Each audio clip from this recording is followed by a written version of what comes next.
Hi అండి. ఏంటోనండి, రాను రాను ఈ సమాజం ఏమైపోతుందో అస్సలు అర్థం అవడం లేదు. ఒకప్పుడు భర్తను ఎలా ప్రేమించాలా అని ఆలోచనలు చేసేవారు. ఇప్పుడు ఎలా వదిలించుకోవాలా అని పథకాలు వేస్తున్నారు.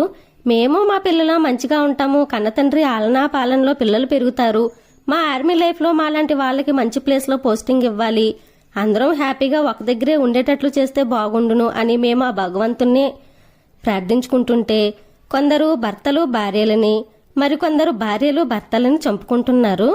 ఇంకొందరు సుఖాలకు అలవాటు పడిపోయి కన్నబిడ్డల్ని ఆ బుక్కుల్లో ఈ బుక్కుల్లో పరిచయమైన ముక్కు ముఖం తెలియని వాళ్ళ కోసం ఎంతగా తెగుస్తున్నారో. మా పిల్లలకి బాలేపోయినా, అనుకోకుండా ఏమైనా ప్రమాదాలు జరిగినా డ్యూటీ నుండి ఇంటికి రావడానికి ఉండదు. ఎంతైనా ఒక సింగిల్ పేరెంట్గా మేమే భరించాలి. మా పిల్లలు కన్న తండ్రి కోసం ఆరాటం పడతారు. పిల్లలకు తెలియదు అక్కడ వాళ్ళు డ్యూటీ ఎంత సఫర్ అవుతున్నారో.